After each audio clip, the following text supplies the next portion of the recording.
म्हणून अनेक वर्षापासून आमचे सर्व एमआयडीसी मधील व्यापारी यांची या ठिकाणी मागणी होती। कारण का त्या ठिकाणी 30 ते 40 हजार कामगार या ठिकाणी काम करतात।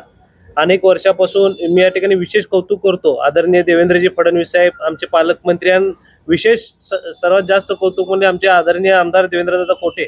कारण का कुठलेही काम हाती घेतलं तर आमदार साहेबांचं हे तडीच नेणं हे त्यांचं एक स्वभाव आहे।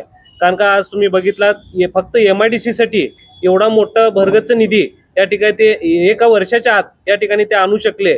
विशेष या ठिकाणी सर्व कामगार असेल, एमआयडीसी असेल, सर्व त्या भागातील 250-300 एकर मध्ये या ठिकाणी एमआयडीसी वसाहत आहे।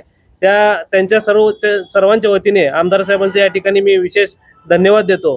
कारण का गेल्या अनेक वर्षापासून उद्योजक असतील, त्या ठिकाणचे कामगार असतील, आजूबाजूचे रहिवासी असतील, त्यांच्या अनेक वर्षापासून या ठिकाणी मागणी होती की सुखसुविधा व्हायला पाहिजे। कारण का सोलापूर महानगरपालिकेमध्ये सर्वात जास्तीचा टॅक्स रेव्हेन्यू पे करणारा हे आमचा एमआयडीसी भाग आहे, पण सुखसुविधा कुठलीही नव्हते। त्या ठिकाणी ओपन स्पेस आहे तसं राहत होते, रस्ते नव्हते।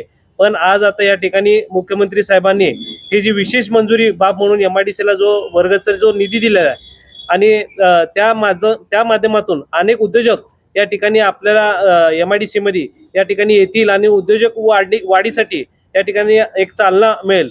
विशेष आमचे राजू राठी साहेब असेल, आमचे पेंटप्पा गड्डम साहेब असतील, यंत्रमाग संघटनेचे अध्यक्ष, यांचं पण या ठिकाणी कौतुक करतो की वेळोवेळी या ठिकाणी ते पाठपुरावा करून सतत आमदारांच्या पाठीमागं तगादा लावले की हे कामं व्हायला पाहिजे। आणि आमदारांनी देखील या ठिकाणी यशस्वी पाठपुरावा करून जयकुमार भाऊ गोरे साहेब असतील, तसंच आमचे मुख्यमंत्री आदरणीय देवेंद्रजी फडणवीस साहेब असतील, यांच्या माध्यमातून हे निधी मंजूर करून घेतलं, त्याबद्दल या ठिकाणी त्यांचं आभार व्यक्त करतो।